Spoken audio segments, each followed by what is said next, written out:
et à tous. Dans quelques instants, le départ du Grand Prix d'Italie ici sur l'autodrome de Monza avec, vous le savez, la pole position de Jean Alesi, la première pole position de notre Jeannot national. Pas de doute par conséquent, c'est un grand moment dans l'histoire du sport automobile français et dans l'histoire de la plus célèbre des écuries de course, avec cette voiture là en première ligne et l'autre un peu plus à droite là-bas en première ligne un peu plus loin. C'est un grand moment dans l'histoire de la Scuderia Ferrari. Bien sûr, qui dit pole position ne dit pas forcément victoire. On sait que Jean Alesi n'a pas toujours eu la réussite qui lui revenait de droit, eu égard à son talent, sa bravoure, je dirais aussi son habileté. D'ailleurs, le résultat des 80 Grands Prix dont sa carrière est pour l'instant constituée sont là pour le prouver. Mais aujourd'hui pourtant, Alesi a toute chance de bien faire. Monza, c'est le temple de la course automobile, c'est aussi le temple de Ferrari. Les moteurs qui ont cassé à Budapest et à Francorchamps ont tenu le coup aux essais. Et puis, Johnny Reeve, Jean Alesi respecte son programme, le programme qui s'était fixé. Racontez-nous cette petite anecdote, ce petit dialogue au cours de notre dîner jeudi soir. Eh bien exactement, il était extrêmement déterminé, Jean Alesi, dès jeudi, déterminé mais en même temps décontracté, c'est-à-dire qu'il nous a présenté les choses avec son humour, l'humour qu'on lui connaît. Il nous a dit vendredi et samedi je vais tout faire pour le spectacle, c'est-à-dire je vais me déchaîner sur la piste, mais tout faire pour le spectacle ça ne voulait pas dire seulement empiéter sur les bordures ou risquer de faire des têtes à queue, etc. Il entendait bien que les deux Ferrari allaient se qualifier en première ligne, ce qui est fait, et il entendait bien aussi qu'il serait lui-même en pole position. Et alors on lui demande, mais alors et dimanche, qu'est-ce qui va se passer? Et là son ton d'un seul coup devient très sérieux, il dit, alors dimanche c'est pas pareil, là je vais faire la course. Voilà. Sous-entendu, je conduirai très proprement, mais très vite quand même pour essayer de gagner. Bien sûr. Alors maintenant, il nous faut maintenant donner des nouvelles de Damon Hill et de Martin Brundle, Pierre. Oui, absolument, Jean-Louis. Les deux pilotes anglais qui sont motorisés français, vous le savez, ont des petits problèmes. Brundle, c'est un souci plutôt de châssis, de tenue de route. Il n'est pas du tout content de sa voiture de course.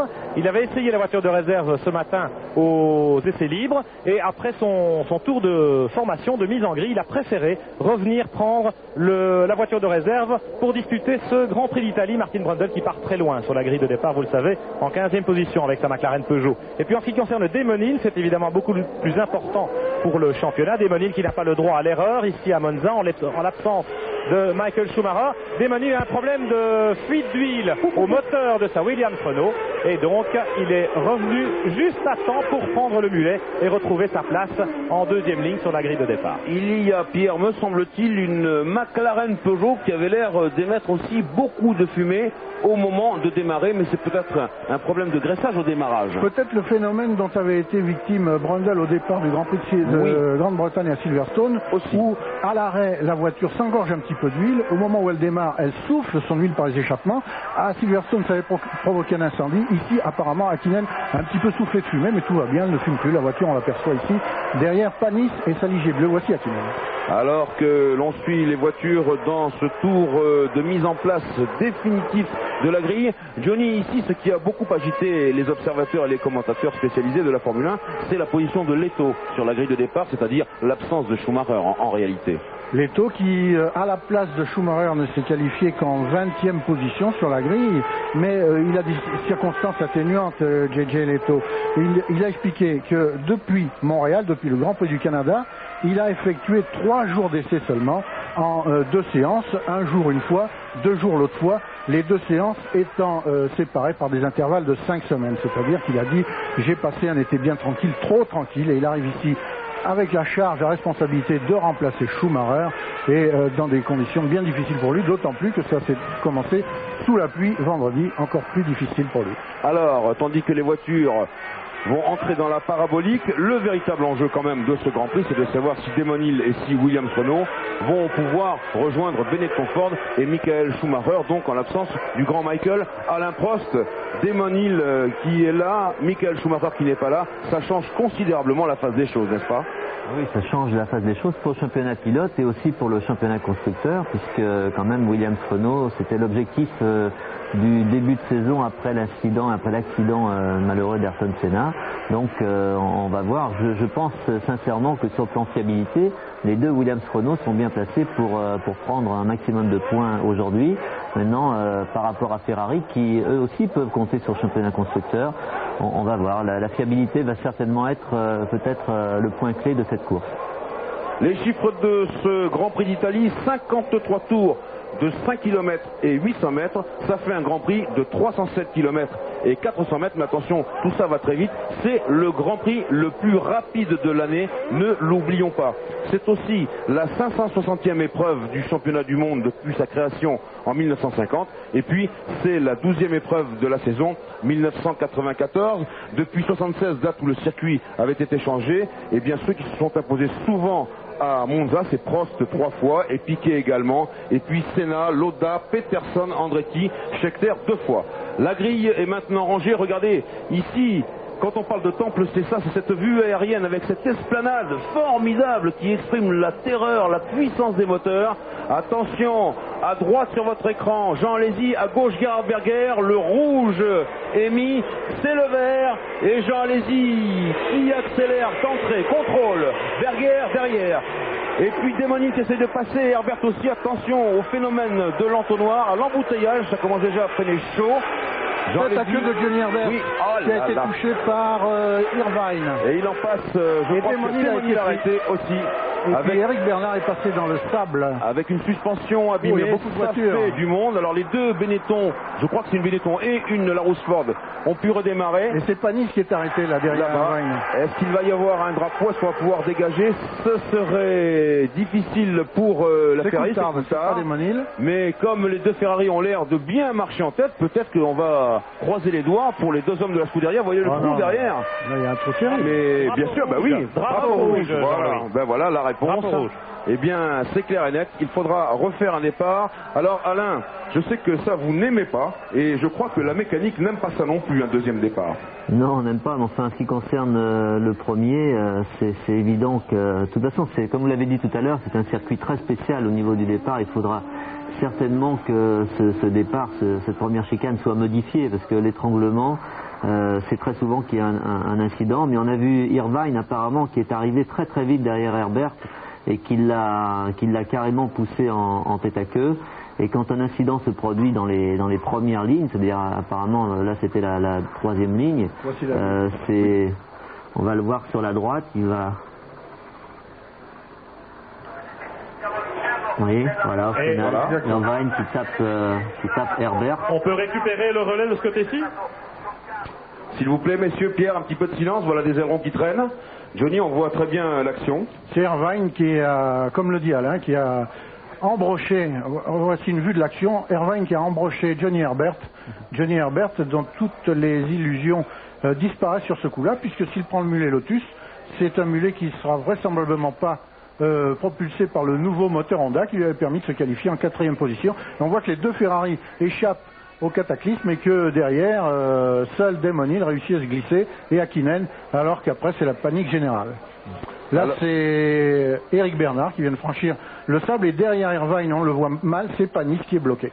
Alors comme le feu vert a été donné et que moins de 2 tours complets ont été accomplis, eh bien un nouveau départ peut être donné et en ce cas-là, eh bien le starter de la course peut déclarer ce premier départ comme nul et non avenu et la longueur de la nouvelle course sera la distance intégrale prévue. Revoici l'accident, Jean-Louis, vu depuis l'hélicoptère et les voitures sont très très groupées lorsqu'elles arrivent au freinage de la première chicane. Elles ne roulent pas aussi vite que pendant la course où elles arrivent lancées à 330 à l'heure, mais enfin elles arrivent certainement à quelque chose comme 220, 240. Et là, c'est Irvine qui s'est complètement oublié, qui a essayé de... Je ne sais pas s'il a essayé de passer à l'intérieur. Et comme Herbert, devant lui, a fermé la porte, qui était déjà un peu sur la gauche de la piste, eh bien, il est rentré dans sa boîte de vitesse. Et on voit que Panis heurte la voiture de Irvine au moment où toutes les deux sont sur le sable. Et donc, il y a des dégâts sur la Jordan de Irvine et sur celle de Panis. Revoici encore depuis le sol. Un blocage de roue, c'est celui de... Je ne sais pas s'il n'a pas eu un problème de frein Irvine, parce que c'est lui, je crois, qui bloque ses roues d'abord, il relâche le frein, il revient trop fort sur Herbert, il rebloque ses roues et il touche Herbert. Il a un passé chargé Irvine, oui, vous le savez, avec la suspension en début de saison suite à la collision au Grand Prix du Brésil. Alors peut-être encore des ennuis pour le pilote irlandais. En tout cas, Olivier Panis, ici derrière nous, on prépare le mulet de l'équipe Ligier pour qu'Olivier puisse prendre part à ce Grand Prix d'Italie, puisque vous savez, effectivement, vous l'avez souligné Jean-Louis, moins de 2 tours parcourus. On repart donc à 0 avec une nouvelle procédure de départ. Grand Prix d'Italie absolument complet. Et alors, pour Coulthard, un problème, c'est qu'il n'y a plus de mulet chez Williams. Oui, bien sûr, absolument. Damon Hill l'a pris. Absolument. Pierre, une précision quand même, un nouveau départ peut être donné, ce n'est pas obligatoire. Par conséquent, il faut quand même aller vous renseigner du côté de la direction de course. En principe, départ nul et non avenu, je le répète, longueur de la nouvelle course intégrale, mais peut-être va-t-on diminuer d'un tour, ça c'est fonction de l'appréciation du directeur de course. Oui. Alors que là nous voyons Irvine en train de rentrer avec ce qui reste de son baquet, mais ça c'est normal, ce sont ces calages dans le cockpit. J'ai pas l'impression, enfin, il faudra voir, j'espère que la FIA, je le pense, j'en suis pas sûr, va faire son enquête, et j'ai l'impression, je sais pas, il faudra peut-être qu'on va revoir les images, mais j'ai l'impression que Irvine a eu des ennuis avec son système de freinage, où soit les freins étaient trop froids, soit il y a eu des freins que sur l'avant ou que sur l'arrière, c'est-à-dire que sur 2 roues au lieu de 4. J'ai l'impression qu'il a bloqué ses roues, qu'il a relâché les freins, que c'est ça qui l'a amené aussi vite sur Johnny Herbert et qui l'a amené à percuter la Lotus. Malgré un deuxième blocage des roues, de deux roues seulement. Donc je me demande s'il n'a pas eu un problème de frein, s'il n'est pas innocent dans cette histoire, s'il n'a pas été victime d'un problème mécanique. Alors en tout cas, vous voyez qu'on revérifie de près toutes les voitures. Bien sûr, Alain Prost, qu'est-ce qui peut se passer pour ce problème de mulet entre Coulthard et Hill? Il y a naturellement une attribution. Déjà, Hill a pris le mulet. Est-ce que l'équipe Williams a eu le temps de vérifier? D'ailleurs, Pierre Van Vliet, profitez-en au passage pour aller courir vers chez Williams. Quelle est la tactique, Alain? Bien, soit la fuite d'huile était très importante et dans ce cas-là, il sera pratiquement impossible de la réparer, donc Coulthard ne pourra pas prendre le mulet. Soit c'était vraiment par précaution et la fuite était peut-être très très faible et on peut prendre le risque justement de le faire partir sur cette voiture. Mais j'ai l'impression quand même que Coulthard est parti en tête à queue, peut-être un peu aidé d'ailleurs par une voiture derrière, mais j'ai pas l'impression que sa voiture personnelle a été très endommagée, donc on peut imaginer qu'elle puisse être rapatriée, peut-être changer par exemple les roues et une bonne vérification. On peut l'espérer, on doit l'espérer parce que 7 ou 8 voitures peut-être qui manqueraient au deuxième départ, ce serait quand même très mauvais pour le spectacle. Un témoignage. Oui, Pierre Van Vliet avec Eric Bernard. Un témoignage, celui d'Eric Bernard. Eric, vous étiez au milieu du paquet, évidemment. Est-ce que vous avez vu quelque chose au freinage de la première chicane? Non, j'étais trop concentré sur ma propre paroisse et simplement j'ai vu, je suis arrivé au premier freinage, il y avait un bouchon, les voitures étaient complètement arrêtées et j'ai pas eu d'autre choix que de passer par la terre, par le bac à sable pour pouvoir m'en sortir. Et c'est passé, j'ai eu beaucoup de chance, mais je crois qu'Olivier est resté planté. Je ne sais pas du tout ce qui s'est passé. Il y avait trop de voitures, il y avait un nuage de fumée et on n'a rien pu voir. Vous savez, chacun essaie de se concentrer sur sa propre voiture, de ne pas se faire toucher et ne regarde pas trop le voisin. Hein. Merci Eric. En tout cas, Olivier Panis va aller chercher la voiture de réserve de l'équipe Ligier. Nous, on remonte la grille pour aller voir ce qui se passe du côté de chez Williams. Notamment, je peux vous dire que Rubens Barrichello n'est pas sur la grille actuellement. Il manque pas mal de monde aussi vers... voilà... En 5e ligne, il n'y a plus personne. Écoutez, je vous propose de faire le point. On arrive avec Mika Hakkinen. Il y a une Jordan qui revient. C'est la voiture de réserve, semble-t-il, peut-être pour Barrichello. On va faire le point avec ceux qui restent. Pierre, tandis que nous, on regarde une nouvelle fois le départ avec les caméras de l'hélicoptère. On voit sous les arbres, voilà. Il est là complètement à l'extérieur. Il passe à gauche, chez Williams sur la droite. Il allume ses roues. Et là, on le perd de vue, malheureusement. Mais je crois qu'il relâche les freins et qu'il reprend les freins. Et là, il va bloquer ses roues avant de tamponner. Absolument. Bah, dites donc, Berger, il est passé juste au ras parce que c'était proche de l'aileron avant de la Lotus. Alors écoutez, pendant que tout le monde se remet en place, on va à Paris et on se retrouve après. Retour à Monza où ce que vous voyez, eh bien, ce sont les pilotes en train de repartir pour un autre tour de formation. Ici, c'est David Coulthard, ici, c'est Gerhard Berger qui sourit tranquillement. Pierre Van Vliet, vous dans les stands, vous avez des nouvelles de qui repart et qui ne repart pas. Oui, alors pas d'inquiétude pour les deux Ferrari en première ligne, elles sont là, vous les avez vues, elles avaient tourné sans encombre à la chicane. Damon Hill avait été peut-être, il n'a pas vraiment été victime, c'est Coulthard qu'on a vu tout à l'heure en tête à queue. Oui. Damon Hill, pas de problème, il est sur la voiture de réserve, je vous le rappelle, puisqu'il s'était arrêté pendant les tours de formation. Et c'est donc son équipier, David Coulthard, qui est reparti avec la voiture qui était prévue pour la course, celle que Damon Hill avait abandonnée en raison d'une fuite d'huile du côté du V10 Renault. Alors peut-être n'était-ce pas très grave, pas très important. Donc Coulthard va tenter sa chance au volant de cette voiture. Son emplacement actuellement sur la grille est désert. Coulthard est en train de tourner. Olivier Panis est de retour, juste derrière lui. Olivier Panis qui a pris la voiture de réserve chez Ligier, si je ne me trompe, alors qu'un peu plus loin, eh bien, Mika Hakkinen est également passé au travers de tous les problèmes rencontrés dans cette première chicane. Alors Olivier Panis, les mécaniciens s'activent. Frank Derny, hésite de... Voilà. Alors je suis avec Frank Derny et voilà, Coulthard arrive. Coulthard sur la voiture de Damon Hill, celle qui avait une petite fuite d'huile tout à l'heure. Cesare, c'est la voiture de réserve d'Olivier ou c'est sa voiture originale? Non, malheureusement c'est sa voiture de réserve parce qu'il a été pris dans le paquet des voitures qui sont sorties. Et c'est vraiment dommage parce que cette fois, Olivier partait dans une très très bonne position et si on passait indemne là, on aurait pu faire une très bonne course, espérons maintenant, mais évidemment, c'est plus la même chose. C'est pas au Hockenheim tous les dimanches, hein, Cesare. Mais dites-moi, il a essayé cette voiture ce matin? Oui, on avait fait un tour et maintenant il a fait un tour pour la mise en grille. Évidemment, c'est pas la même chose. Merci.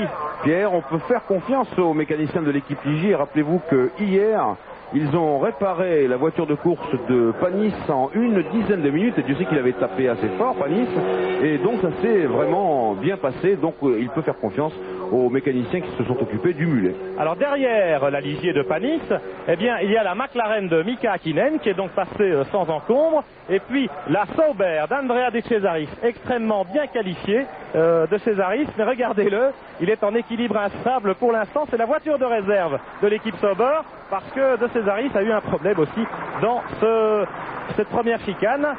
C'était du côté effectivement de Eddie Irvine et de Johnny Herbert qui pour l'instant manque toujours à l'appel. On essaie de réparer sa voiture, le pauvre Johnny Herbert. Pierre. Et puis oui, l'homme parti de Scandalaris, c'est Eddie Irvine ici, il est casqué, vous voyez, la visière est fermée. Bien sûr. Pierre, vous avez un petit peu de temps parce que on prévoit le nouveau départ aux environs de 15h24, 15h25, alors que là nous avons Jean Todt et puis Gerhard Berger et Jean Alesi. Bien, ils sourient. Bon, on peut dire qu'il y a de la tension, mais pas tant que ça, Denis. Tout ce beau monde sourit et Gerhard Berger a vraiment réussi à prendre un recul formidable sur ce qui lui arrive parce que il devient le spécialiste des accidents à très très grosse vitesse. Ce matin, il en a eu un nouveau. Ses roues arrière se sont bloquées alors qu'il roulait à quelques 300 km/h en approchant de la chicane La Roggia. Il a tapé le matelas de vieux pneus en marche arrière à quelque chose comme 220 ou 240 km/h. Bon, son coup certainement a encaissé un gros choc par le coup du lapin.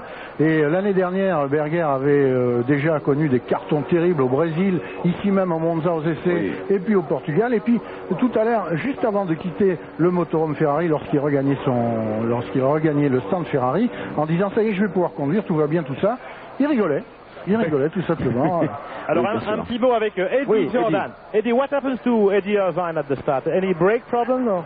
I haven't really spoken to him. Obviously, je n'ai pas encore vraiment parlé. Là, pour l'instant, on sait qu'il y a eu un problème effectivement du côté des freins. Je ne sais pas vraiment. Les caméras ont été un peu confuses au-dessus, oui, bien sûr.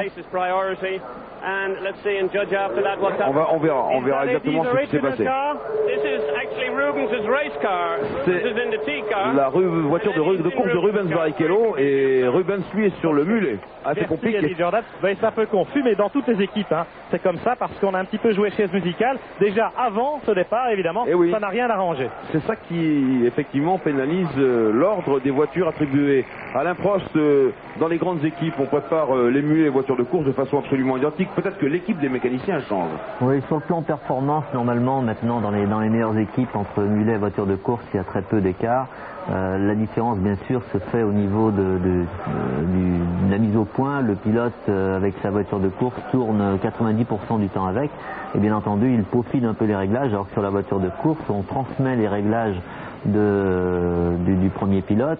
Mais d'une voiture à l'autre, c'est jamais tout à fait pareil. Vous savez, les pilotes règlent leur voiture au millimètre près, de temps en temps au demi-millimètre près en ce qui concerne les hauteurs de caisse. Et donc d'une voiture à l'autre, vous pouvez avoir des écarts d'1 ou 2 millimètres et bien entendu, la performance s'en fait sentir. Par contre, sur la grille, en tout cas devant, le seul apparemment qui soit sur sa voiture, c'est Jean.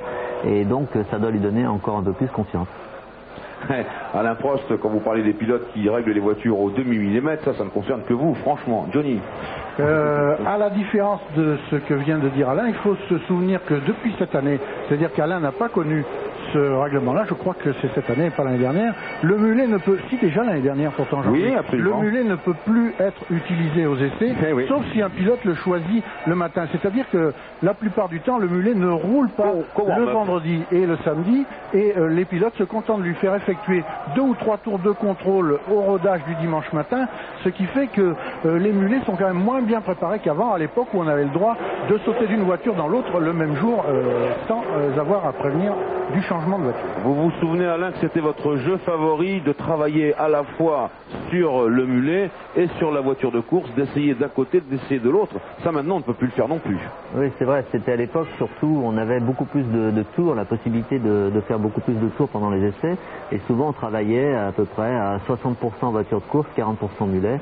Ça permettait de sauter d'une voiture à l'autre et de gagner du temps pour les réglages. C'est vrai qu'on ne peut pas le faire, mais ce que je voulais dire, c'est surtout au niveau préparation des mécaniciens, les voitures sont vraiment préparées. Dès qu'il y a une petite modification sur la voiture de course, c'est transposé sur le mulet instantanément par les mécaniciens qui, eux, n'ont pas beaucoup de travail pendant les week-ends de Grand Prix depuis l'année dernière, depuis la nouvelle réglementation, et donc ils s'attachent à avoir une voiture parfaite. Donc on peut leur faire confiance.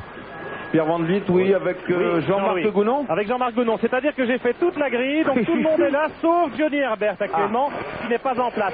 Jean-Marc Gounon, quand on part en dernière ligne d'un Grand Prix, est-ce qu'on voit quelque chose dans un tel carambolage? J'ai pas compris la question, excusez-moi, il y a beaucoup de bruit. Est-ce que vous avez vu quelque chose de ce carambolage en partant si loin? Disons que pour ma part, je pense que c'est bien pour l'intérêt de la course d'avoir sauté. Pour moi, c'est un petit peu dommage parce que j'avais pris un excellent départ et j'avais déjà doublé 7 voitures. Cependant, apparemment, il y a eu un accrochage vers je dirais les 7, 8e et 9e positions. Et après, tout le monde s'est empilé. Il y a eu un moment où tout le monde s'est arrêté et il y en a qui sont passés sur les vibreurs, notamment Martini.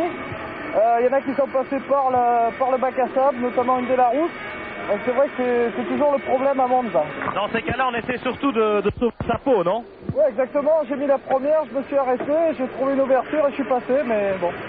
Voilà, c'était l'occasion de parler avec Jean-Marc Gounon, le pilote ardéchois de la Simtech en 25e position sur la grille de départ de ce Grand Prix d'Italie. Pierre Van Vliet, départ dans 3 minutes maintenant. Le klaxon, vous avez dû l'entendre. Et puis le panneau, on le voit même là-bas du fond de la ligne. Départ donc de ce Grand Prix d'Italie dans 2 minutes et demie maintenant exactement. Alors que la foule des tifosi est toujours là, prête à accueillir Jean Alesi. Et que là, c'est Hans Harald Frentzen avec sa Sauber Mercedes. Je vous rappelle qu'aujourd'hui c'est un circuit de moteurs, on l'a dit, et que beaucoup de moteurs débutent, notamment le moteur Mercedes à distribution pneumatique. Vous savez qu'on rappelle les soupapes non pas avec des ressorts mais avec de l'air comprimé et des poussoirs. Et bien ce nouveau moteur débute ici même, alors que là on a une vue élargie de la grille de départ de Monza avec l'immense tribune et la zone de la tribune de presse là-bas à gauche, et on revient ici sur Eric Bernard alors que les pneus, bien vous voyez, sont toujours maintenus au chaud. Johnny Reed. Eh bien, ce qu'on peut faire, c'est le point sur la nouvelle grille de départ. Si Jean Alesi en pole position conserve et sa position et sa voiture, tel n'est pas le cas de ses voitures. Alors Johnny Herbert, il atteint à la sortie des stands, il est dans la voie des stands, donc il va prendre le départ en queue de peloton depuis les stands, avec beaucoup plus de retard encore que s'il était à la queue même de la grille.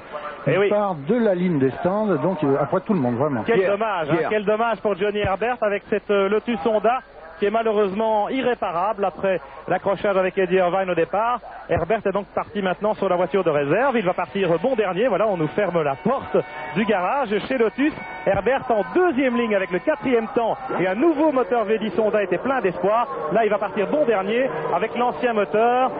Dommage.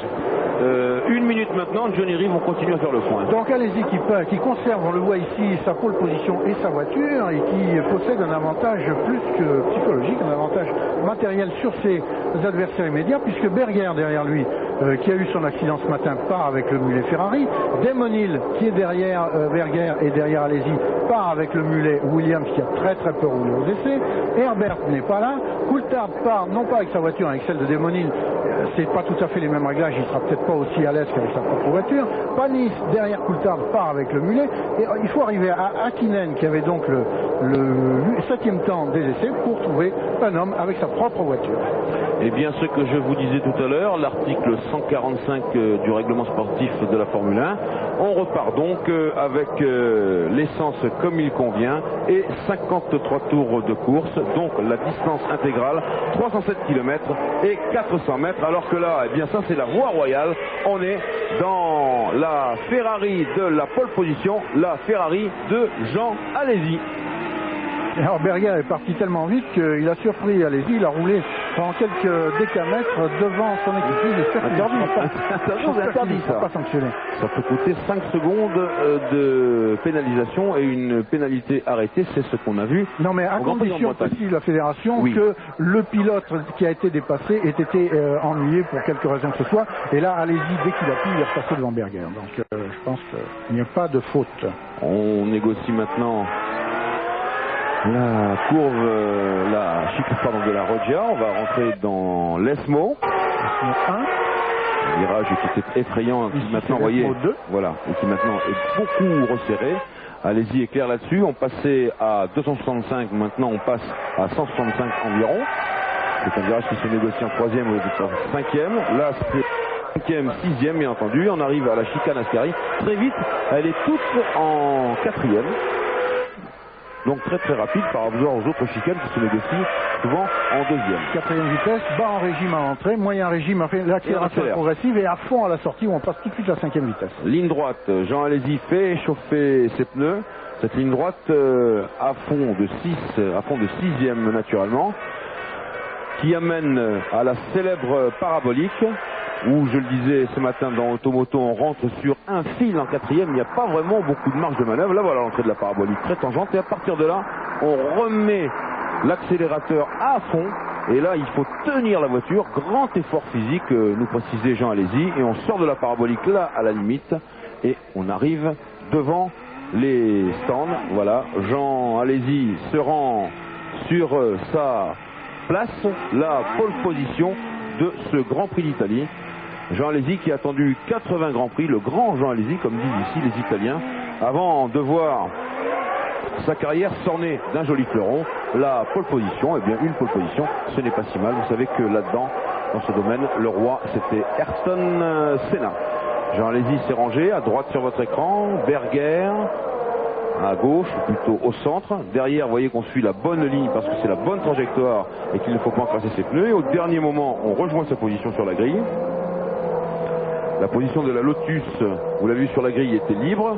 Ici, Johnny Herbert attend avec la voiture de rechange. Vous voyez que derrière Berger, il y a un espace libre. Il y a également un espace libre derrière une McLaren. Ce qui signifie que quelqu'un manquerait à l'appel, Johnny. C'est Irvine, j'ai l'impression. Le préposé au drapeau vert. Irvine, nous l'avons vu tout à l'heure, c'est tout à fait curieux. Il agite le drapeau vert, tout est prêt. Le rouge. Oh là là. Et ça repart à nouveau et Jean Alesi a laissé un petit peu patiner. Berger a essayé de tenir, mais ce faisant, Berger a été très sympa. Il a regardé du côté d'Alesi.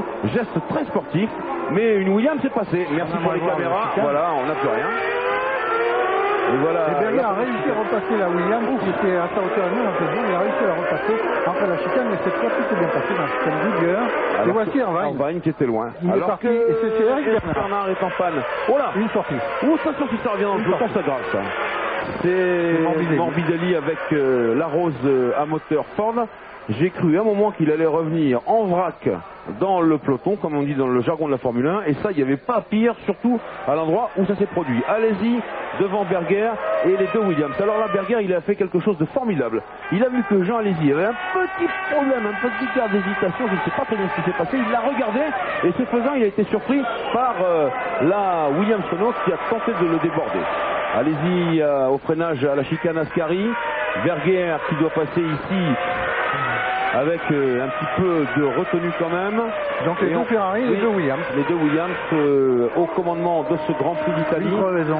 Alors que c'est déjà une crevaison. Là, attention, il faut rentrer tout à fait doucement parce qu'il n'y a même plus. Je n'ai pas vu si c'est un hardy ou si c'est un Berger. Il n'y a même plus de gomme, c'est un hardy et donc ça peut faire glisser. Et voilà, Jean Alesi qui débouche pour la première fois en tête de ce Grand Prix d'Italie dans le fracas des 12 cylindres Ferrari et des 10 cylindres Renault. Et voilà le Grand Prix d'Italie tel qu'on le connaît, toutes les voitures à l'abordage pour foncer à 325. Gerhard Berger déjà tout droit. Monsieur le réalisateur, vous pouvez nous le montrer, tout droit dans cette chicane. Gerhard qui a freiné un peu tard. Ici c'est Morbidelli qui revient. Alain Prost, c'est un début de course vraiment un peu fracassant tout ça. On imprime un rythme très très élevé. Gerhard veut certainement rester derrière, peut-être le protéger même un petit peu. Là, j'ai l'impression. Il va peut-être perdre un petit peu de temps au Williams. Bon, c'est de bonne guerre. Il est certainement pas en tout cas en mesure d'aller aussi vite que Jean en début de course. Hein. Et oui, il a fait une petite faute au freinage. Bon, maintenant, il faut voir si Damon le passe rapidement. Il n'y aura plus qu'à voir, observer un peu l'écart. Mais Jean paraît très très bien, sa voiture très bien équilibrée. Et il a l'air très motivé, très concentré, comme on peut l'imaginer.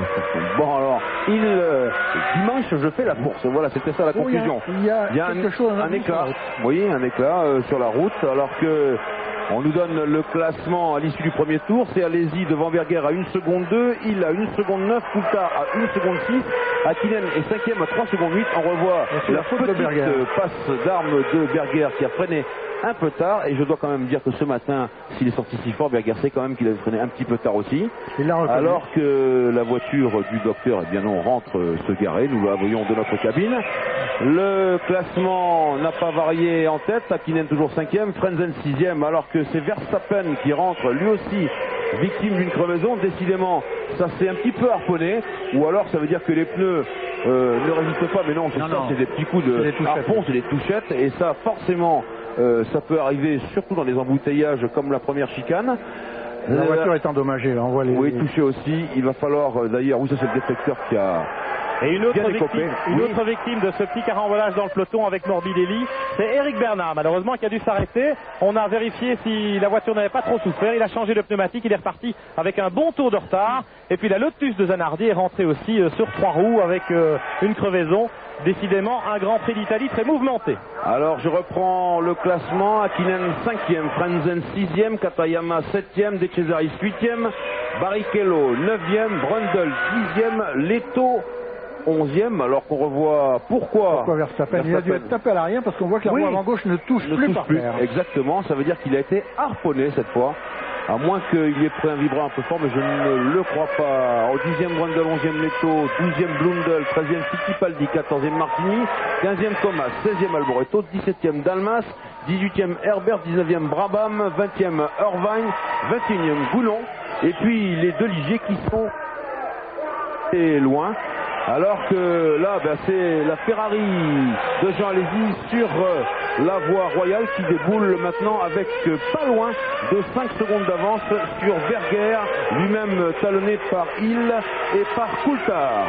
Berger qui résiste à la pression des deux Williams Renault, qui comptait 3 secondes 7 de retard sur Alesi après 2 tours et qui est maintenant à près de 5 secondes d'Alesi, c'est-à-dire que la marge de manœuvre de Jean s'agrandit et Jean va pouvoir maintenant calculer une course en toute finesse comme l'aurait fait Prost à sa place. Alain Prost, regardez Berger qui ne contient plus les Williams Renault, c'est Berger qui s'échappe, ça veut dire que ça y est, il a pris la cadence lui aussi, n'est-ce pas? Les Ferrari sont vraiment en mesure de gagner ce Grand Prix, elles sont très très compétitives. On s'attendait à ce que Damon Hill fasse le forcing pour passer Berger. On sait depuis le début de la saison que les Ferrari, surtout sur ce type de circuit, sont vraiment très très compétitives, notamment aux essais, mais qu'en course, elles sont peut-être un petit peu moins bien parce qu'elles embarquent un peu plus d'essence, notamment au début de course, alors que là, aujourd'hui, ça semble être le contraire. Elles sont, bien entendu, très bien armées et la Williams ne paraît pas en mesure pour l'instant d'aller aussi vite. On l'a dit tout à l'heure par rapport à Alesi, mais aussi par rapport à Berger. Alors, est-ce qu'elles embarquent, elles, un peu plus d'essence et qu'elles vont faire un arrêt de moins? Ça, c'est aussi la question qu'on doit se poser maintenant. On peut penser que la Ferrari ferait peut-être 2 arrêts et la Williams un seul. Alors, petite correction, excusez-moi, c'est pas Eric Bernard qui s'est arrêté, c'est Olivier Panis qui a malheureusement perdu un tour. On faisait des signes désespérés, Pierre, mais vous ne nous avez pas vu, Pierre, juste une minute. Et on a chaud chez Didier. Un tout petit jeu top position maintenant avec pour jouer 36-15, code TF1.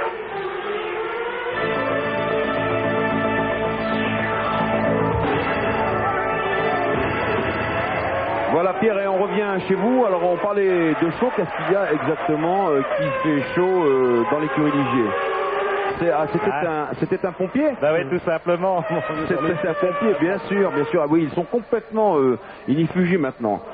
On revient maintenant sur la deuxième place de la course avec Berger, la troisième, la quatrième, Coulthard. Alors que le temps autour est de 1,27,1 pour Alési, 1,27,9 pour Berger, 1,28,3 pour Hill et pour Coulthard. Et Jean-Louis l'envoie la voiture blanche qui suit les deux Williams. Eh bien, c'est le japonais Katayama et la Tyrrell Yamaha qui ont constitué la surprise des essais de rodage de dimanche matin, puisque Katayama avait signé le deuxième temps. Pierre Van Vliet tout à l'heure sur la grille lui a demandé s'il se sentait bien. Oui, j'ai commis des erreurs aux essais, mais maintenant tout va bien, tout va se passer bien en course, et Katayama le prouve, il s'accroche à ses gros favoris que sont Berger, Ferrari, Damon Hill et Coulthard de Williams Renault, et Katayama suit exactement le rythme, alors qu'un petit peu derrière Katayama, on a remarqué en 6e position Mika Hakkinen et la McLaren Peugeot qui fait mieux que se défendre en ce début de course. Eh bien oui, nous l'avons dit tout à l'heure, c'est un circuit de moteur, et il est vrai que si le Mercedes débute ici dans une nouvelle version, le Honda Mugen également, eh bien le Yamaha débute aussi dans une version qui n'est pas encore définitive et qui préfigure déjà la version 3 litres de l'an prochain. Nous, pendant ce temps-là, eh bien on va aller à Paris. En attendant l'an prochain, on se retrouve dans quelques instants. À Monza, dans le 8e des 53 tours de ce Grand Prix d'Italie, où Jean Alesi cavale toujours en tête maintenant avec 8 secondes d'avance. Le deuxième, le voici, c'est Gerhard Berger qui regarde dans ses rétroviseurs. Derrière lui, il y a Hill, il y a Coulthard et il y a toujours Katayama. Alors ce qu'on a vu un petit peu pendant cet écran de publicité, c'est que Katayama eh bien, commençait à avoir des difficultés derrière à suivre. Il a failli se déventer.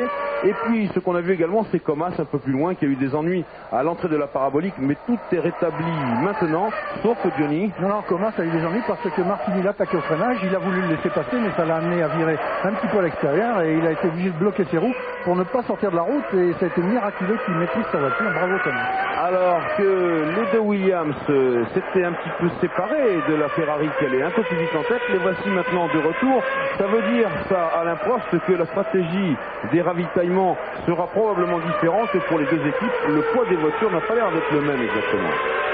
J'ai l'impression, parce qu'en accélération, sortie de chicane, bon, je veux bien que le moteur Ferrari soit vraiment très très bon, mais la Ferrari semble quand même beaucoup plus agile un peu partout. Donc s'il y avait une tendance, on dirait que la Williams embarque un peu plus d'essence en ce début de course, ce qui voudrait dire qu'il ne ferait peut-être qu'un arrêt et que Ferrari en ferait deux. On va le savoir d'ailleurs très très vite. Sinon ce serait quand même une petite déception de voir les Williams un peu largués sur un circuit qui leur est aussi quand même favorable avec un moteur très puissant par rapport au Ferrari. Et oui, pourtant ce sont les Williams qui, en cas de pépin des Ferrari, seraient là quand même aux premières loges. Alain, c'est vrai que ici Renault a développé encore une autre version supplémentaire du fameux RS6 déjà en version B, et les réglages aussi. Johnny, on voit que les Williams ont assez peu d'ailerons d'ailleurs, comme toutes les autres voitures, mais elles vraiment c'est très très fin. Un peu moins que Ferrari. Et pour compléter ce qu'a dit Alain, et qui est très juste évidemment, il faut quand même rappeler que Ferrari a eu le privilège de se préparer à Monza, puisque Ferrari est sur son circuit en Italie, et tout comme les Anglais, Williams, Benetton, McLaren, avaient eu le privilège de se préparer à Silverstone avant le Grand Prix de Grande-Bretagne. Donc l'avantage de Ferrari était très net sur Williams au début des essais, et au cours des essais, Williams a essayé de compenser, de combler un petit peu son retard de préparation sur Ferrari, mais quand même l'avantage reste à la Scuderia. Pierre Van Vliet. Oui, à propos de ravitaillement, Jean-Louis, vous voyez qu'on se prépare dans les stands, mais la tendance générale, c'est plutôt un arrêt pour ravitailler dans cette course, une course très courte, très rapide, vous l'avez dit tout à l'heure, sauf peut-être évidemment chez Ferrari pour Jean Alesi. Vous avez remarqué la différence de cadence entre Alesi et Berger, ce serait un seul arrêt pour Berger, 2 pour Alesi, 2 également chez McLaren Peugeot pour Hakkinen, mais nous allons vérifier ça évidemment dans la réalité. Alors que nous avons vu le ralenti, un dépassement d'une Lotus en tête, toujours Alesi avec 9 secondes d'avance maintenant, et puis Berger en deuxième position, et les deux Williams toujours là, et puis Katayama, dont la Tyrrell Yamaha ne se laisse pas décrocher non plus. Derrière, c'est un peu plus loin, c'est un peu le trou. Il y a Hakkinen en 6e position, mais il est à 7 secondes de Katayama. le 7e est Frenzen, le 8e Barrichello, le 9e Blundell, le 10e De Cesaris, le 11e Leto, le 12e Brundle. Oui, il remonte, oui c'est bien, bonne cadence. Bonne cadence, il faut qu'il retrouve, je crois, Leto, le manque d'entraînement l'a contraint bien sûr à ne pas retrouver le bon rythme. Maintenant il est dans la course, c'est un petit peu différent, on oublie les problèmes, on oublie les soucis, donc tout va bien pour lui. 12e Brundle, donc 13e Fittipaldi, 14e Martini, 15e Thomas, 16e Herbert, 17e Alboreto, 18e Orvagne, 19e Dalmas, 20e Brabham, 21e Gounon, et puis les deux Ligier Boy qui sont là, les deux pilotes Ligier Renault. On sait, ils n'ont pas eu de chance, c'était dommage parce qu'ils pouvaient très bien faire. Ici, ils pouvaient même faire, comme on l'a dit tout à l'heure dans Formule 1 à 1, au Grand Prix d'Allemagne. Ils avaient terminé 2 et 3 derrière la Ferrari de Berger. Et là, ils sont derniers et avant-derniers parce que, Bernard n'est pas parti en même temps que tout le monde. Les mécaniciens ont poussé sur le bord de la piste avant de démarrer son moteur. Il est parti une quarantaine de secondes après le paquet. Et Panis, lui, s'est arrêté après un tour pour une vérification. Comme nous l'avait dit Pierre Van Vliet. Et là, c'est Blundell qui est arrêté à son stand. Premier ravitaillement pour Mark Blundell avec la Tyrrell Yamaha. Il est long le ravitaillement. Oui, c'est peut-être, on vérifie les pneumatiques, vous le constatez. Un petit problème à la roue arrière droite pour Blundell et la Tyrrell Yamaha qui était pas mal placée, mais moins bien que celle de Katayama quand même. Et voilà. Ils ont remis un peu d'essence et puis, bien sûr, vous l'avez dit, changement de pneus, un arrêt très long. Alors que Pierre Van Vliet dans les stands, est-ce qu'on se prépare un petit peu au changement, non pas de pneus, mais au ravitaillement d'essence, parce que on est maintenant dans le 10e, 11e même tour de course. On n'est pas loin du premier 5e de la course, donc c'est dans maintenant 3-4 tours qu'on saura si les voitures font ou ne font pas 3 arrêts ravitaillement. En tout cas, Jean Alesi continue à sa grosse cadence. Il est le seul à tourner en 1 minute 27 secondes au tour. Ses poursuivants immédiats tournent un petit peu plus lentement que 1,27, alors que lui est en 1,26,6, 1,27. Et son avance est après 11 tours de 10 secondes 3, c'est-à-dire que pratiquement en moyenne, Jean Alesi distance Berger de 1 seconde au tour. Alors je peux vous dire que la ligne des stands est très calme pour l'instant, Jean-Louis. Pas de préparatifs, quelques pneumatiques dans les couvertures chauffantes, bien sûr. Morbidelli qui rentre. Ah ben voilà. Avec Morbidelli qui est en train de rentrer, oui, Pierre. Mais plutôt 2 arrêts, 1 ou 2 arrêts plutôt que 2 ou 3. En tout cas, ensuite toujours Jean Alesi à bord de sa Ferrari. Et pour compléter les informations que nous donnions tout à l'heure au sujet de la préparation de Ferrari, Jean Alesi a précisé que pendant les journées d'essai préparatoires, lui et Berger avaient signé un pacte. Ils s'étaient promis l'un et l'autre de ne pas faire la guerre au record, tous les deux. Ils rouleraient tout le temps avec 80 litres d'essence à bord pour préparer les voitures pour le Grand Prix. Ils ont laissé à Larini, le 3e pilote de Ferrari, à Larini le privilège de signer des temps records qui ont un petit peu animé les journaux italiens. Larini devant Berger et Alesi, mais eux préparaient le Grand Prix de façon à ce que leur voiture soit impeccablement réglée pour ce Grand Prix, de façon à ce que, non contents de s'installer en pole position en première ligne de départ, les deux Ferrari puissent tenir la dragée haute aux Williams Renault, ce qu'elles font. Alain Prost, nous avons vu, alors qu'il y a Katayama qui ont plongé en ravitaillement. Alain Prost, nous avons vu longtemps Alesi avec sa caméra embarquée. Comment vous trouvez son pilotage? Il a l'air vraiment en toute décontraction, notre Jeannot. Oui, c'est vrai, j'étais en train de me dire qu'il était très serein. On a envie de dire plein de choses sur ce Grand Prix et sur le fait qu'il soit en tête, que ça pourrait être, après sa première pole position, ça pourrait être sa première victoire. Et on a envie de le laisser conduire tranquillement et de juste regarder comment il évolue sur cette piste qu'il adore. Et puis on en parlera un peu plus après pour pas lui porter la poisse. Oui, je vous comprends. Le temps de ravitaillement de Katayama. Quelque chose comme 20 secondes. Alors, tandis que pour Blundell, il y a eu un problème avec la roue arrière droite, et bien pour Katayama, c'est la roue arrière gauche, vraiment pas de chance. Quand on voit ce que... Tiens, alors qu'ici on a affaire à une action ralentie, c'est rentré très tôt sur le vibreur à gauche. Ça c'est Berger avec... Je comprenais pas pourquoi Berger avait pris un petit peu ses distances vis-à-vis de la Williams. Voilà, c'est parce que Demonil s'est un petit peu loupé au freinage de la chicane numéro 1. Il a empiété sur la bordure. Vous voyez, il y a un écart qu'il n'y avait pas tout à l'heure entre les deux voitures. Alain Prost, je vous ai déjà posé cette question la dernière fois au Grand Prix de Belgique. Est-ce que vous croyez qu'il y a des consignes entre Hill d'un côté et Coulthard de l'autre chez Williams à ce moment de la course? Non, à ce moment de la course, non, certainement pas. Par contre, David Coulthard, lui c'est un peu un dilemme parce qu'il reste pas jusqu'à la fin de la saison, parce qu'on sait que Mansell va terminer les 3 derniers Grands Prix, donc il doit prouver bien entendu qu'il est compétitif pour attirer d'autres équipes. Le fait qu'il soit déjà dans les roues d'Emonil et qu'il roule à la même vitesse, c'est déjà presque la consécration pour lui. Peut-être qu'il y aurait des consignes en fin de parcours, bien entendu, si lui était en tête, admettons, et que Damon soit deuxième, dans le pic du championnat du monde pilote. Et ça, c'est très compréhensible.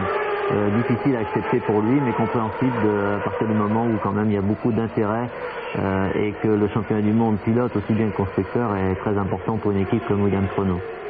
Pierre Van Vliet. Oui, Jean-Louis, vous venez de rater quelque chose dans les stands ici derrière. Ben, c'était une véritable empoignade, un pugilat entre Alessandro Zanardi et Gianni Morbidelli. C'est Morbidelli qui n'était pas du tout content suite à leur collision du premier tour. Quel dommage. On s'est expliqué avec les mains. Avec les mains, oui, d'accord. Con les mani. Bon, ça alors. Désolé Pierre de n'avoir pas réagi tout de suite, mais on ne voyait pas exactement cette guerre dont vous nous parlez maintenant, mais bon, on sait que maintenant il y a un petit problème entre les deux Italiens, pourtant deux Italiens très gentils, aussi gentils l'un que l'autre. Petit problème aussi pour Damon Hill, j'espère qu'il n'a pas endommagé le fond plat de sa voiture, qui participe énormément à l'aérodynamique et à la tenue de route des voitures, parce qu'il a quand même empiété sur ici la bordure que l'on voit à gauche, sur laquelle Berger vient de placer 2 roues. Lui, il y a roulé plus franchement dessus, et ce sont des bordures qui sont dessinées en dents de scie, si je puis dire, et qui peuvent endommager la partie aérodynamique inférieure des F1. Et j'espère que Damon Hill n'a pas trop endommagé sa voiture, qu'il pourra repartir à la poursuite de Berger. Alors que nous avons vu Comas qui est en 13e position avec Larousse à moteur Ford. Moi je trouve que Comas il éprouve beaucoup de difficultés à négocier la parabolique. Il en éprouve de plus en plus. Déjà tout à l'heure la voiture a failli lui échapper, et là on voit des coups de raquette assez spectaculaires de cette voiture.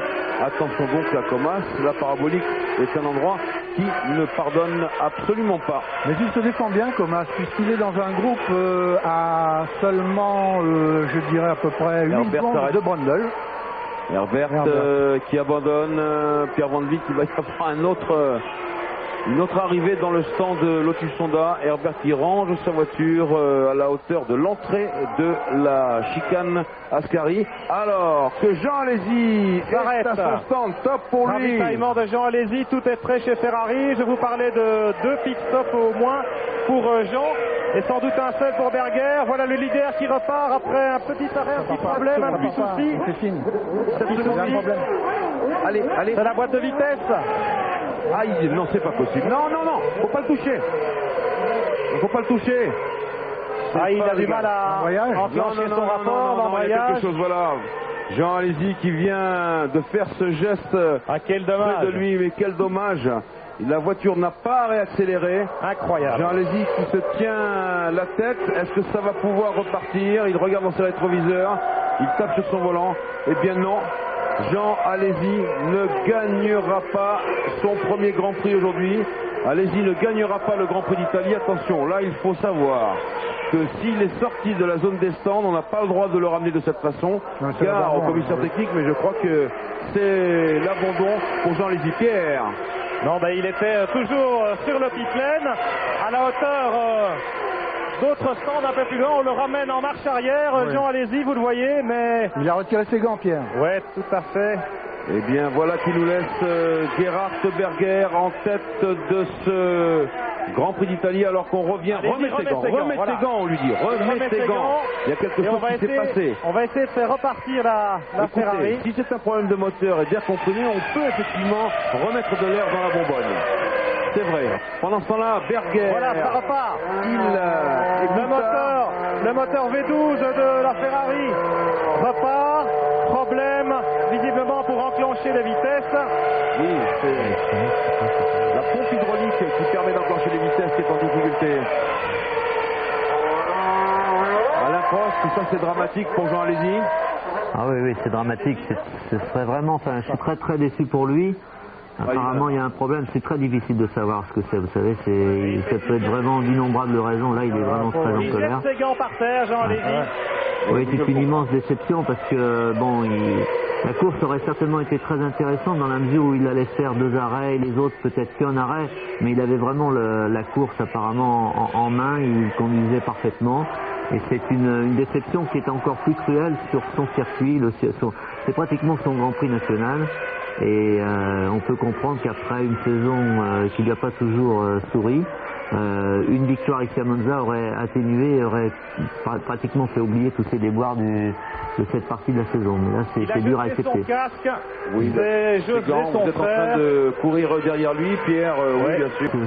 Simplement, ce que je dirais, c'est surtout de pas s'affoler.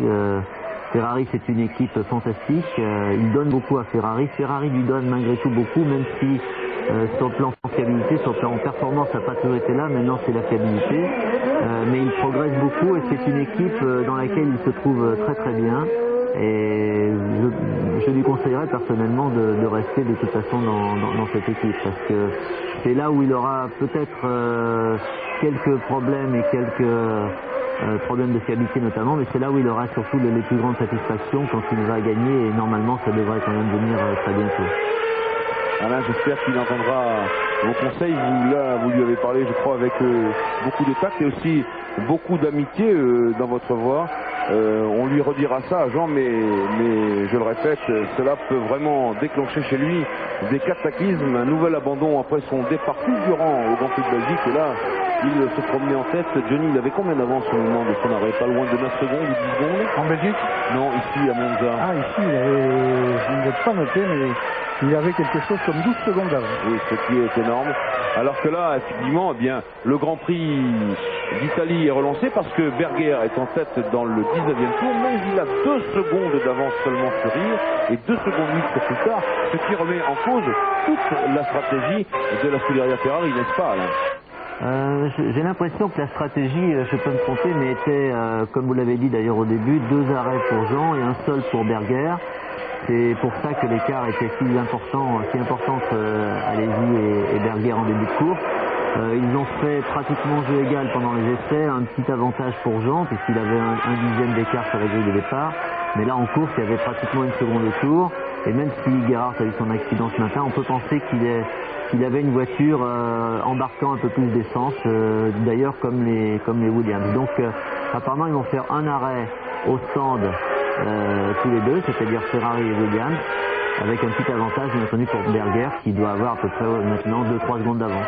Dalmas en tête à queue, même il a tapé fort, il n'y a plus d'aileron à l'arrière de la Larousse, c'est bien une expérience raccourcie pour le retour du Français après plusieurs années d'absence sur les Grands Prix. Et là, Gerhard Berger qui va coller un tour de retard à Olivier Panis, lequel Olivier Panis roule avec le mulet Ligier qui visiblement ne lui donne pas aussi satisfaction que sa voiture de course et il va s'incliner devant la Ferrari. Voilà, il se sert bien sur le côté pour laisser passer Berger qui lui prend un tour.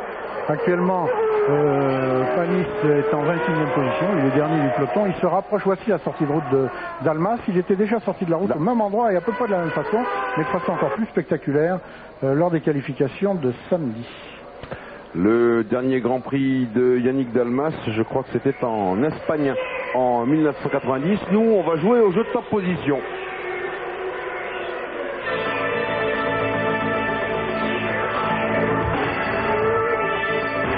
Jouer 36-15 code de TF1 et on va Pierre Van Vliet. Oui, chez Ferrari où c'est la déception, vous l'imaginez. Je vous confirme l'abandon, la raison de l'abandon de Jean Alesi, c'est bien la commande de boîte de vitesse, la pression hydraulique de la commande de boîte de vitesse lors de cet arrêt. Et Jean est terriblement déçu. J'ai été jusqu'au motorhome Ferrari où il est en train de se déshabiller, de faire son sac. Le moteur de la 355 jaune avec laquelle il est venu chauffe déjà. Et Alesi va pas faire de vieux os à Monza aujourd'hui.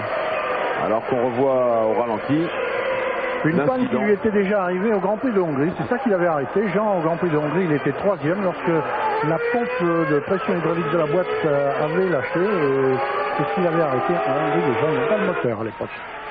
C'est dommage parce que Jean a une équipe de mécaniciens qui est superbe et super, et bon, il y a des petits problèmes de montage. Alors que là, on voit cette Ferrari de Berger rebondir. Il y a quelques bosses extrêmement traîtres sur ce circuit de Monza. Donc quand même, Johnny, le revêtement a été partiellement refait. Partiellement refait sur une bonne partie du circuit, là, une des plus rapides. Et Jean Alesi nous disait au moment des essais qu'il était parfait ce revêtement, aussi bien lisse que très adhérent. Et donc il a dû donner toute satisfaction aux pilotes et aux techniciens parce que les voitures sautent moins qu'avant, même si on a vu celle de Berger sauter un petit peu, c'est beaucoup moins qu'avant. Et là, le trio de tête est toujours constitué de Berger ici, des deux Williams-Renault qui lâchent un petit peu de terrain sur la Ferrari. Berger peut-être laisse aller un peu plus son offensive, il connaît mieux la voiture qu'il ne la connaissait au début de course, rappelons que c'est le mulet Ferrari, et il lâche les Williams progressivement. Il y a peut-être eu plus de chance pour dépasser les retardataires qui sont Panis et Gounon pour l'instant, avoir concédé un tour. Et les Williams ont concédé quelques secondes. Alors que De Cesaris s'arrête avec un moteur qui a rendu l'âme. La Sauber Mercedes est KO. C'est fini donc pour le Romain qui était au classement en 8e position. Ce classement donc nous donne Berger avec 2 secondes et 9 dixièmes d'avance sur Damon Hill et 4 secondes et 1 dixième sur David de Coulthard. On va revoir l'abandon de Cesaris, oui, gros nuage de fumée à la remise des gaz. Et attention à l'huile sur les pneus à l'arrière, cette huile qui nous envoie en tête à queue en moins de temps qu'il ne faut pour le dire. Berger, le voici. Oui, toujours un petit peu plus devant, bientôt 3 secondes. On va chronométrer cela au prochain passage. Ce sera le 22e passage et pratiquement bientôt la mi-course atteinte. Alors que les deux Williams-Renault lâchent du terrain et voilà, elles sortent tour à tour de la chicane Ascari là-bas dans le fond sur votre écran. Frentzen est maintenant 5e, derrière Mika Hakkinen 4e.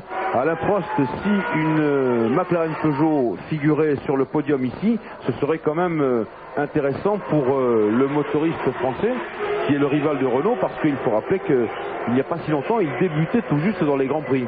Oui, ils ont débuté depuis le début de cette saison et surtout sur un circuit comme Monza qui est très très difficile sur le plan des moteurs, sur le plan fiabilité moteur. On l'a dit en début de reportage, plus de 60% à pleine charge sur un tour, donc aussi difficile, peut-être même plus d'ailleurs, peut-être plus difficile que Hockenheim. Et ce serait une bonne chose, une réussite, alors qu'on voit justement encore un problème moteur. Et si on parle justement fiabilité, on a en ce moment une Ferrari en tête de la course, comme on l'avait d'ailleurs à Hockenheim avec ce même Berger. Mais vous savez, à Hockenheim, il y a eu cet incident au départ qui a arrêté plus d'une dizaine de voitures.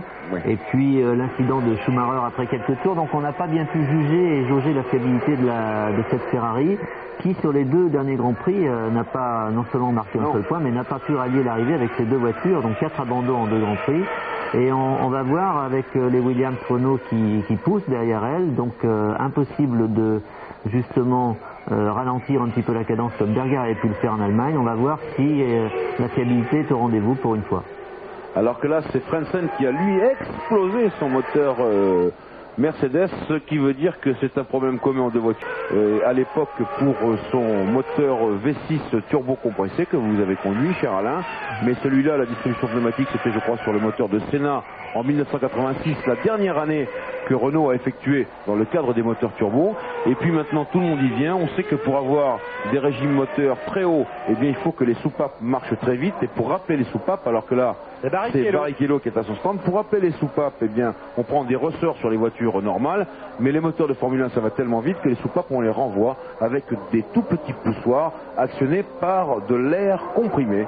Et c'est ce système que Renault a mis au point, à même breveté, que les autres motoristes essaient naturellement de mettre au point. On sait que Katayama va débuter bientôt avec le moteur Yamaha ainsi gréé. Mercedes débutait ici. Et puis on sait que c'est une panne semblable, une panne de distribution mécanique qui a souvent empêché les moteurs Ferrari de bien figurer. Alors la panne de Frentzen qui s'est produite au bout de la ligne droite des stands et qui a gêné considérablement Barrichello, qui a été obligé de le dépasser. Sur le, voilà, Berger qui s'arrête à son stand, ravitaillement, on arrive à la mi-course, il bloque une roue. Il bloque une roue. C'est pour entrer, c'est pour respecter la limitation de vitesse. Il a dû y penser au dernier moment. Voilà Berger qui s'arrête. Espérons qu'il ne lui arrive pas la même mésaventure que Jean Alesi tout à l'heure. Gerhard Berger, un seul arrêt en principe puisque nous approchons de la mi-course, vous l'avez dit. Et ça repart, attention. Oui, c'est un problème de trafic, voilà. Oui, gêné par une Ligier Renault. Une Ligier, absolument, celle de Bernard, je crois. Alors, le classement, bien sûr, il a changé. C'est désormais Damon Hill qui est en tête devant David Coulthard. Le troisième est Mika Hakkinen. Le quatrième est Gerhard Berger que vous avez sous vos yeux. Et donc je vous disais que Hakkinen qui était en bagarre avec Frentzen au moment où Frentzen a cassé son moteur et Barrichello qui a été gêné par Frentzen, Hakkinen du coup se retrouve tout seul. Il était quatrième et maintenant l'arrêt de Berger lui a permis de grimper à la troisième place et il roule en solitaire dans cette bonne position. Alors que le classement apparaît, celui du 24e tour, nous sommes, pour ce qui concerne les leaders, dans le 25e tour maintenant, c'est-à-dire dans un tour, oui, on le sera à la mi-course, ce qui veut dire que donc, eh bien, on a tablé sur un ravitaillement pour Berger. Vous aviez raison, Alain Prost. Voici ce ravitaillement au ralenti, en action, alors que c'était très très chaud avec Panis. Olivier Panis qui a dû repartir. Attention, le voilà le deuxième ravitaillement. Et Coulthard est en tête du Grand Prix du fait de l'arrêt de Damon Hill. 10 secondes 7 pour Damon Hill, c'est pas mal. On a vu Berger en 12 secondes, on a vu Barrichello en 12 secondes et Damon Hill 10 secondes. C'est honnête. Alors Coulthard est donc en tête d'un Grand Prix pour la deuxième fois cette année. On va voir ce qu'il advint de ce jeune garçon. Et Damon Hill est reparti avant que Berger ne repasse. C'est-à-dire que maintenant, lorsque Coulthard va s'arrêter pour ravitailler, si Hakkinen s'arrête en même temps, c'est Hill qui prendra la première place devant Berger. Mais pour l'instant, avant qu'il se soit arrêté, Coulthard mène devant Hakkinen. Alain Prost, est-ce que c'est le nœud de la course? Bien, quand j'ai vu Berger s'arrêter un petit peu plus longtemps que prévu, surtout à cause de la Ligier, je me posais la question de savoir si c'était peut-être là qu'il pouvait perdre la course, puisque les 2-3 secondes d'avance qu'il avait sur Hill avant son arrêt pour changer les pneus et pour ravitailler, bien là il les a perdus en tout cas. Et si Damon, on n'a pas la confirmation si Johnny a raison, si Damon est devant, eh bien ça peut être la clé de la course. Eh bien, on va vérifier ça bientôt. Voici le nouveau classement pour l'instant. C'est arrêt de Coulthard absolument imminent. Voilà Coulthard qui s'arrête. Il a demandé par radio qu'on nettoie la visière de son casque parce qu'il y a plein d'huile, semble-t-il, sur cette piste. Et pourtant, on ne le fait pas. Alors, changement de pneumatique. On ravitaille. Et ça repart. 9 secondes et 9 dixièmes pour Coulthard. C'est un peu mieux. 10 secondes, 9 secondes, 9 et voilà, Hakkinen passe en tête. Hakkinen a franchi la ligne de chronométrage devant Coulthard et je crois que c'est la première fois cette année qu'une McLaren Peugeot est en tête d'un Grand Prix. Avait, à l'occasion du ravitaillement à Imola, avait roulé à Imola, à Barcelone. Ou à Barcelone aussi. En tout cas, c'est pas mal. Ça prouve sur ce circuit, comme tout à l'heure le disait Alain Prost, un circuit de moteur, ça prouve que les McLaren Peugeot sont là et bien là. En tout cas, ça concerne Hakkinen, le nouveau leader, à peu, effectivement très très peu, 182 millièmes de Coulthard. Il a franchi la ligne de chronométrage au moment où Coulthard giclait des stands. Et chez Williams, eh bien, on prend un peu ses rêves pour des réalités parce qu'on a passé à Damon Hill le panneau P1. Alors qu'on rentre au ralenti dans les stands, Comas et puis Irvine. Et Coulthard qui est devant Damon Hill, Pierre.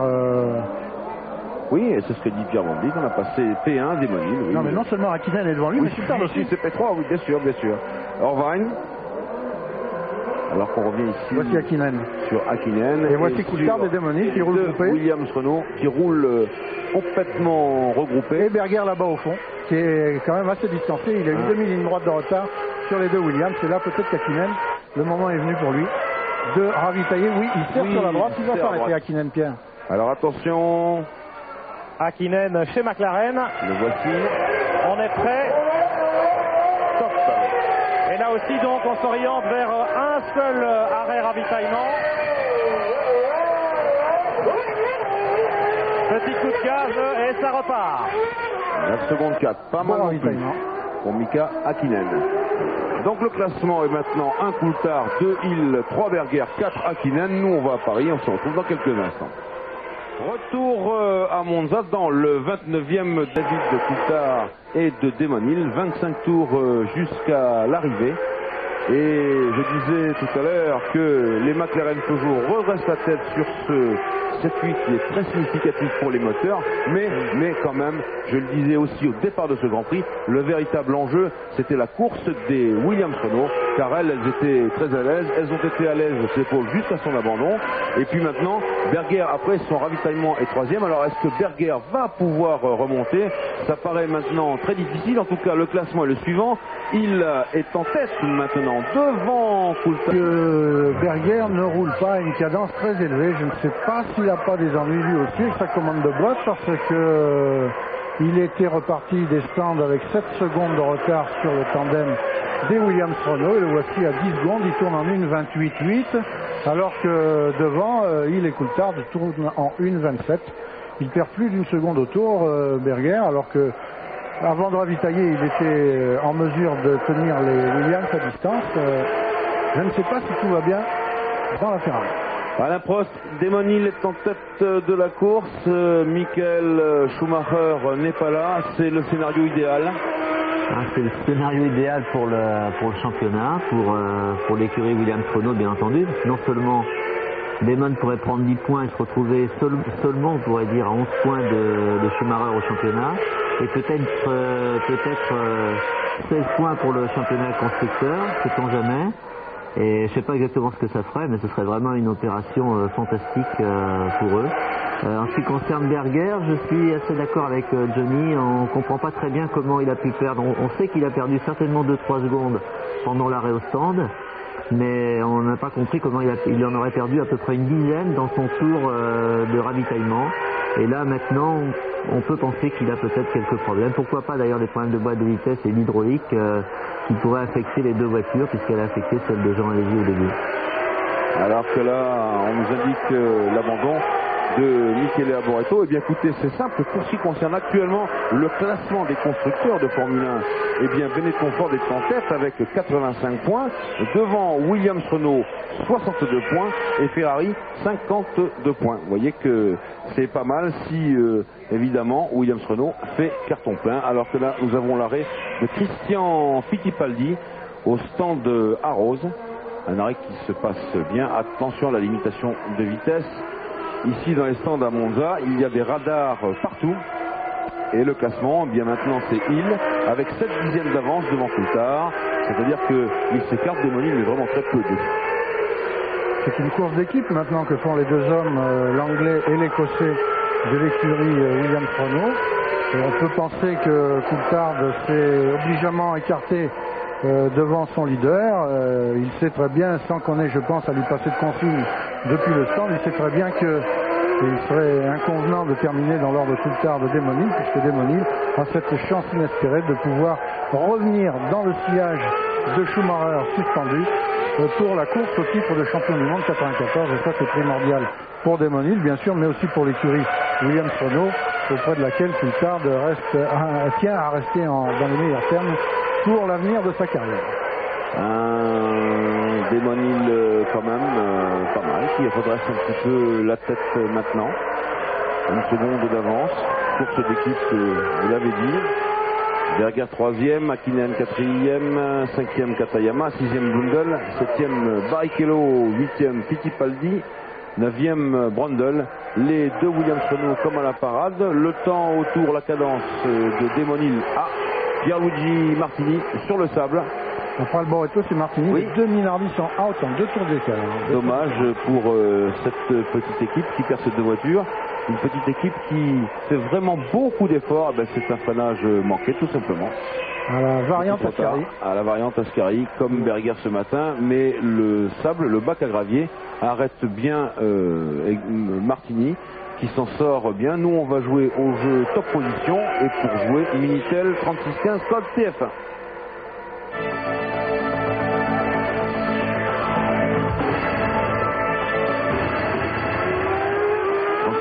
Code TF1, n'oubliez pas, alors que les deux Williams continuent à mener la cadence. Une 27 au tour, une 27-0 pour Hill, une 27-4 pour Coulthard. Alors que plus loin, on est dans les 1-28, c'est ici le cas de Berger. Et pour l'instant, je crois que le plus rapide, c'est tout simplement Ukyo Katayama. Oui, c'est ça, qui tourne en 1-26. 702, c'est dire que il va fort le petit japonais. Il menace Hakkinen. Il va fort le petit japonais avec son nouveau moteur Yamaha, mais cette équipe elle a beaucoup changé. Les pilotes sont débarrassés de tous les soucis maintenant. C'est le docteur Harvey Postlethwaite, attention à cette chaud comme sortie. Le docteur Postlethwaite, Harvey Postlethwaite, ancien ingénieur de Ferrari, qui a repris la direction technique, non, la direction des opérations exactement dans cette écurie, et c'est Jean-Claude Migeot. Et bien voilà, c'est fait pour Hakkinen. Il est passé au Katayama. Donc il est quatrième maintenant, Katayama, Hakkinen cinquième. C'est donc Jean-Claude Migeot, lui, qui a dessiné le châssis et puis qui l'améliore constamment.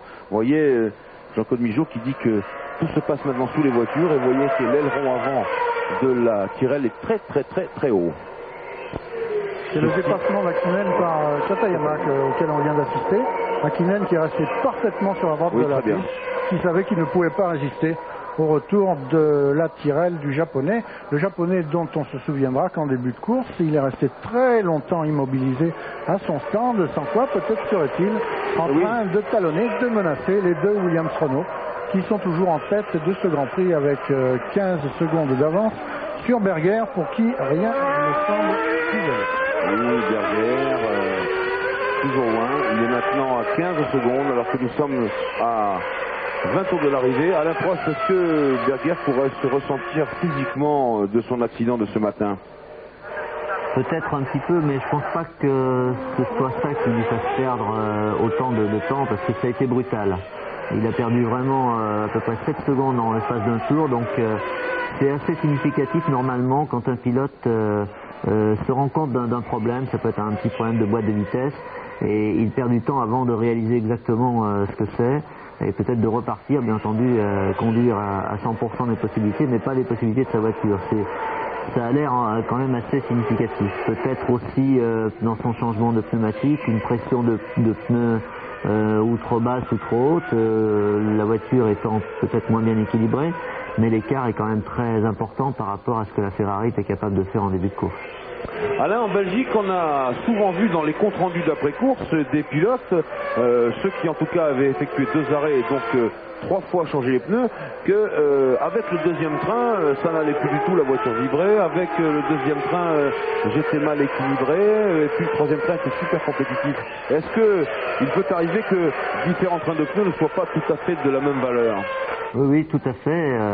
C'est très souvent, d'un train à l'autre, on peut avoir des différences, même en performance, avec le même type de gomme, le même type de pneumatique. Mais ce qui se passait en Belgique était encore pire, bien entendu, puisque pendant 2 jours, les pilotes ont utilisé les pneus de pluie, et seulement pour la course, ils ont utilisé les pneus slick, c'est-à-dire secs, et la majorité d'entre eux, pour ne pas dire tous, eh bien, ont utilisé des pneus neufs, c'est-à-dire complètement neufs, sans les roder même pas un tour, enfin, juste un tour avant la mise en grille, et bien entendu pour les faire bien chauffer, pour les mettre bien en température et surtout en pression, eh bien c'était pas suffisant, et c'est ce qui explique cela. Pierre Van Vliet, vous avez quelque chose à nous montrer du côté des pneus? J'allais exactement abonder dans le sens d'Alain à propos effectivement du cas spécifique de Spa-Francorchamps, mais c'est vrai que ces pneumatiques sont très sensibles effectivement à leur pression, à leur mise en température également. Les pneus sont rodés, vous savez que les pneus sont limités. 7 trains de pneus slick, de pneus lisses pour tout le week-end, et que eh bien ce ne sont pas forcément des pneus neufs, ce sont rarement des pneus neufs qui repartent en cours de compétition, mais des pneus qui ont déjà été rodés, notamment lors des essais libres du dimanche matin. Alors que les Williams Renault doivent se tailler la route dans le peloton des retardataires. Johnny, s'est passé quelque chose. Hakkinen a récupéré sa 4e place car Katayama a observé son 2e ravitaillement et le japonais qui venait de ravir la 4e place à Hakkinen a du coup dégringolé en 6e position après ce 2e arrêt. Mais il faut s'attendre à un nouveau retour du japonais qui précède maintenant Blundell, son équipier. Les deux Tyrrell Yamaha sont 6e et 7e. Et ils sont derrière Hakkinen, donc au 4e, et Barrichello sur la Jordan, 5e. Nous sommes dans le 36e tour de course. On va donner des nouvelles également des Français avec la Larousse à moteur Ford. Voici d'ailleurs Thomas, c'est vraiment pas mal hein, pour cette écurie qui a beaucoup de problèmes financiers, il faut le dire. De toute façon, ils font appel un petit peu au peuple du côté de Gérard Larousse avec un moteur modeste. Et Comas, vous voyez qu'il roule avec vraiment très peu d'ailerons. Ce sont simplement 2 lames. Et il est difficile pour Comas, pour Dalmas qui n'est plus là.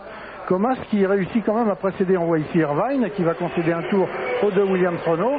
Et bien Comas qui réussit à précéder la Jordan de Irvine, c'est joli. La Larousse ne figure que dans le VAR. On continue dans le classement avec Irvine en 11e position. Eric Bernard est 12e à un tour. Le 13e est Leto, le 14e Barbam, le 15e Panis. Et il reste maintenant, exactement Panis ferme la marche. Il reste 15 voitures en course. Il y en avait 26. Route, les moteurs cassés, les moteurs souffrent beaucoup sur les longues lignes droites de Monza et la chaleur est lourde ici, le ciel est légèrement voilé mais c'est très chaud. Alors que Eric Comas va devoir concéder un tour aux 2 Williams-Renault qui roulent à 5 secondes d'écart, à 5 dixièmes pardon, l'une de l'autre. Eric Comas qui regarde dans ses rétroviseurs. Ici, l'entrée de la parabolique. Attention, ça, c'est tangent pour Eric. Pas beaucoup d'adhérence, pas beaucoup non plus.